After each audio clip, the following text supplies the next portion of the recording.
Did you ever think what you'd do if you had a heart attack alone, with just seconds to react and no one there?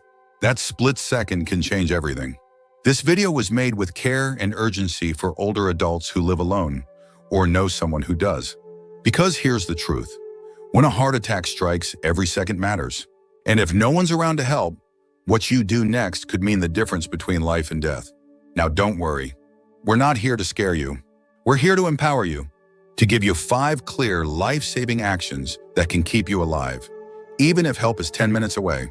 You might be surprised how simple some of them are. You don't need to be strong, fast, or trained like a paramedic. You just need to know what to do and act fast. If you're between 65 and 80 living independently, or even just home alone from time to time, this information could be one of the most important things you hear this year. It's not about panic. It's about preparation. And it's about taking control when it feels like you have none. Stick with me to the end, because the last point is something almost no one talks about, but it just might be the one that gives you those extra precious minutes. Number 1, recognizing the first signal. A heart attack rarely announces itself with a dramatic scene, like you see in the movies. For most older adults, the first sign is quiet, even confusing. It may start with a sense of pressure in the chest, not sharp pain, but a heavy squeezing discomfort that you might mistake for indigestion. That's the body's alarm bell, and ignoring it is the most dangerous thing you can do. Why do so many seniors dismiss this signal? One reason is familiarity. As we age, we get used to various aches and twinges. So when our chest feels tight or our arms go numb, we brush it off as arthritis or a pulled muscle. But those could be early signs that your heart isn't getting enough oxygen. The body is trying to warn you. Another reason is denial. No one wants to admit they might be in serious trouble, especially when they're alone. It's tempting to lie down and hope it passes. But that's the worst choice you can make. If your heart is under stress, lying flat reduces circulation and increases the strain. In fact, it's during those first few minutes that damage starts building, and time is your enemy. So what should you do as soon as you feel that unusual pressure, shortness of breath, cold, sweat, or nausea? Treat it like an emergency. Sit down, stay calm, and start taking slow, steady breaths. Keeping your mind clear and your breathing steady helps slow your heart rate, buying you precious time. Your body wants to panic, but you must not. Many seniors make the mistake of waiting too long before acting. I remember a man named George, 74 years old, who felt pain in his jaw and fatigue one afternoon. He thought he'd just take a nap and feel better, but that nap nearly cost him his life. Fortunately, his neighbor checked in on him 2 hours later and got him help just in time. He survived, but with more damage than he would have had if he'd acted right away. That's the key takeaway here. The first signal might be subtle, but it's not to be ignored. When in doubt, assume it's serious. You can always be wrong in the safe direction. You cannot afford to wait and see. Recognizing and responding to that first sign gives you a fighting chance, and may be the very thing that keeps you alive, long enough to take the next steps we'll cover. Number 2, coughing to keep blood flowing. It might sound strange, even a bit silly, but coughing, yes, coughing, can help you stay alive if you're having a heart attack and you're all alone. But we're not talking about a light, polite cough here. We're talking about deep, repeated, forceful coughing, the kind that shakes your chest. Here's why that matters. When a heart attack strikes, your heart's rhythm may become unstable. It might start beating too fast, too slow, or even stop for a moment. That instability is what causes many people to collapse in those critical early seconds.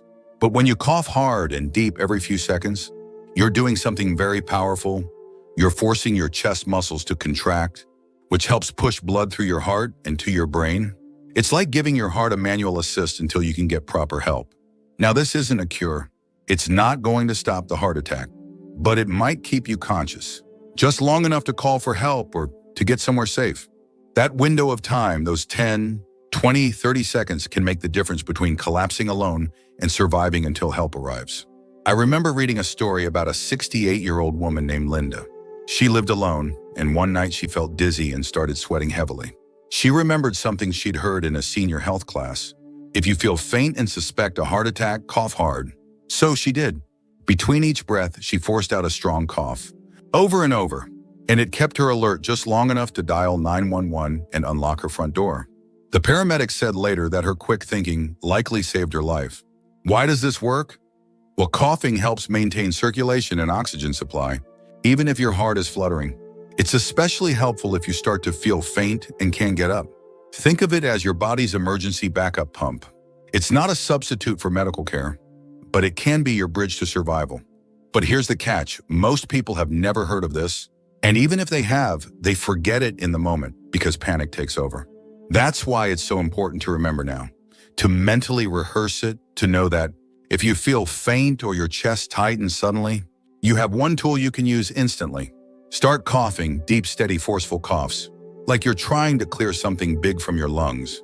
And do it until you can call for help, get someone's attention, or start breathing better. If you're alone, you don't have time to hesitate. You need every second you can buy. If you're still watching this video and finding these insights valuable, please comment number 2 below to let me know you're here. And if you haven't subscribed yet, I recommend you subscribe and turn on the bell so you don't miss any videos. Your support helps us continue creating good content to inform and inspire you. Now let's move forward. Number 3, unlocking doors for emergency access. One of the most overlooked but critical steps when you're alone and suspect you're having a heart attack is this: unlock your front door. It might not seem urgent in the moment, especially when you're trying to focus on your breathing or dialing for help. But it can be the one thing that actually saves your life when seconds matter. Here's why. When paramedics arrive and find your door locked, they have 2 options. Either wait for backup to break in or try to force it themselves. Both waste precious time. And if you're unconscious or unable to speak by the time they arrive, they can't get to you without causing a delay. That delay, even if it's just 2 or 3 minutes, could be the difference between revival and tragedy. I once heard about a man named George, 72 years old, who lived in a quiet neighborhood in Oregon. One morning while making coffee, he felt intense pressure in his chest. He knew the signs. His brother had survived a heart attack just a year before. George called 911 immediately. But before he collapsed, he had the presence of mind to shuffle to the front door and unlock it. That one simple action allowed the paramedics to reach him without delay. They later told him that unlocked door probably gave you another shot at life. George still shares that story at his local senior center. He reminds everyone, if you feel something wrong, call for help, but also open the door. The problem is, when you're in distress, your thinking narrows. Your brain is screaming for oxygen, and your instincts go into survival mode. The last thing you're likely to think about is your door. That's why you need to make this a part of your mental checklist. Just like dialing 911 or taking aspirin. If you feel a heart attack coming on, call for help, cough, if you need to, and unlock the door. Even better, you can prepare now. Keep a spare key in a lockbox outside, and give the code to a trusted neighbor or family member. Or if you have a smart lock, make sure someone else can open it remotely. Preparation isn't paranoia, it's wisdom, especially if you live alone.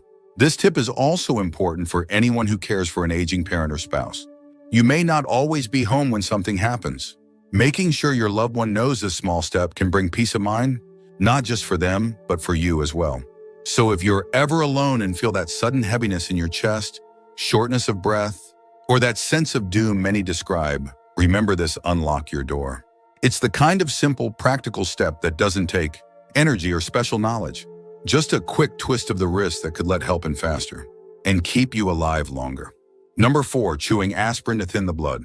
If you ever feel chest pain and suspect you're having a heart attack, one small action that could make a massive difference is this: chew an aspirin immediately. Not swallow, not sip with water, but chew. Why does this matter so much? During a heart attack, your blood flow to the heart is being blocked, often by a clot. Chewing an aspirin helps slow the clotting and allows your blood to keep moving, giving you a fighting chance until emergency help arrives. The key word here is chewing. When you chew it, the aspirin gets into your bloodstream faster than if you simply swallow it whole. It can start thinning your blood in as little as 5 minutes. Now, a lot of people have aspirin in their home, but the mistake they make is forgetting where they put it or not knowing what kind to use. What you want is a regular non-coated aspirin, something like a 325 milligram tablet, not Tylenol, not some fancy heart supplement, just plain aspirin, and it shouldn't be tucked away in the back of the cabinet. Keep it where you can reach it quickly. Better yet, keep one in your wallet, your nightstand, or even taped under your kitchen table. It might sound extreme, but if you're alone and those seconds count, you don't want to go hunting through drawers while your heart struggles. I remember a story about a woman named Ellen. She was 76 and lived by herself. One morning, she woke up feeling heavy in her chest. She didn't panic. She called 911, and then she remembered the tip from her doctor: chew an aspirin. She kept one in a small pouch on her fridge just for this reason.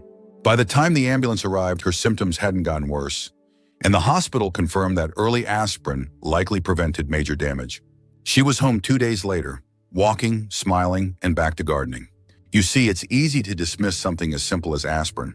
We think of it as old-fashioned or too basic to matter. But in a crisis, simple often saves. You don't need fancy tools or medical knowledge, just presence of mind and preparation. And if you're on daily aspirin already, still keep a dose handy. Sometimes people assume their daily dose is enough, but during an active heart attack, that emergency chewable dose can still provide added protection. Now, I know some folks are allergic or have been advised not to take aspirin, and in those cases, follow your doctor's guidance. But if you've been told it's safe, keeping one nearby could be the best 5-cent investment you ever make. If you're still watching this video and finding these insights valuable, please comment number 4 below to let me know you're here. And if you haven't subscribed yet, I recommend you subscribe and turn on the bell so you don't miss any videos. Your support helps us continue creating good content to inform and inspire you. Now let's move forward. Number 5, loosening tight clothing to relieve pressure. When you're alone and feel the signs of a heart attack coming on, tightness in the chest, shortness of breath, a heavy pressure, you might think your next move should be something grand or dramatic. But one of the simplest yet most overlooked actions you can take is this: loosen your clothing. It might sound too basic to matter, but the truth is, when your body's in distress, even the smallest pressure around your neck, chest, or waist can make things worse. Tight collars, snug belts, or restrictive waistbands can compress your breathing, reduce oxygen flow, and increase anxiety. And if you're having a heart attack, you need all the oxygen and blood circulation your body can get. Start by unbuttoning your shirt collar, loosening any tie if you're wearing one, or even opening the top buttons of your blouse or polo. If you're wearing a belt, loosen it or take it off entirely. If you're sitting in a chair or recliner, shift your position to one that opens your chest and lungs more freely. Allow your body to relax physically and mentally. The more tension you release from your clothing and posture, the better your body can manage the stress it's under. Let me tell you about Roy, an 81-year-old retired veteran from Arizona. One evening, while watching the news alone, he felt that unmistakable pressure in his chest and started sweating heavily. He immediately dialed 911, then remembered something his cardiac rehab nurse told him after his bypass surgery: loosen everything. He kicked off his shoes, unfastened his belt, opened his shirt, and sat upright with his arms resting gently at his sides. He later said it felt like his breathing improved instantly. When the EMTs arrived, his oxygen levels were stable, and he was calm and responsive. That calmness helped the paramedics work more quickly and effectively. Roy said it felt like buying time with something as simple as undoing a buckle. This isn't just about comfort, it's about helping your lungs expand and your blood circulate. When you're panicked and constricted, you breathe shallowly, which can further strain your heart. But when you release physical tension, your body can respond more naturally to the crisis. It also helps reduce panic. And in a moment like that, staying calm is half the battle. Many people underestimate this because it doesn't involve a device or a pill. But that's the beauty of it. It's a strategy that costs nothing, takes seconds, and can buy you precious minutes when every second matters. So think now, what are you wearing most days? Are your clothes too snug around your chest or midsection? Could they interfere with your breathing during a moment of crisis? It's worth planning ahead. If you're home alone often, consider wearing clothes that give you room to move and breathe freely. Keep your living space cool and comfortable. Small decisions like these made today could make a big difference if tomorrow ever brings trouble. For final thoughts, surrender. You've made it to the end, and that tells me something very important. You're someone who takes your health seriously. Someone who understands that getting older doesn't mean giving up your power, but rather learning new ways to protect it. Being alone during a heart attack is one of the scariest things anyone can face. But now you're not just sitting with that fear. You've got tools. Real, practical actions you can take within the first 10 seconds to increase your chances of survival. From staying calm to calling for help, coughing, correctly taking aspirin, loosening tight clothing, and preparing your environment ahead of time, you now know what to do. And more importantly, you know why you need to do it. That kind of knowledge doesn't just save lives, it empowers you. It tells your heart, your mind, and your spirit that you're not helpless. And don't underestimate how much your actions can inspire others. If you have a friend, a spouse, or a neighbor who lives alone, pass this video along. You could be giving them a gift they'll never forget. Just imagine how many people would sleep better tonight if they knew these 5 things. You've got the chance to be the one who shares that peace. Let this be a reminder that every moment counts. Not just in crisis, but in daily life. Take care of your heart, not just when something goes wrong, but before it ever gets to that point. Eat well. Move your body. Surround yourself with people who make you feel alive. And when you're alone, don't let fear take over. Let wisdom step in. You've lived long enough to trust your instincts. Now you've got the information to back them up. You've come this far because you want to live well, not just live long. That's a powerful decision. So hold on to it. Review this video again if you need to. Practice the steps. Talk about them with loved ones. Stick them to your fridge if you have to. Because one day, hopefully far from now, these few seconds of knowledge might just give you years more to enjoy. Thank you for joining us today. We'd love to hear from you. Leave a comment below and share one thing you learned today and how you plan to use it in your life. Your thoughts are important to us, so don't hesitate to share them. Reading your comments gives us great motivation and encouragement. If you enjoyed this video and found it helpful, please like, subscribe, and share. Your support helps us continue creating good content to inform and inspire you. Thanks for watching, and we look forward to seeing you in the next video.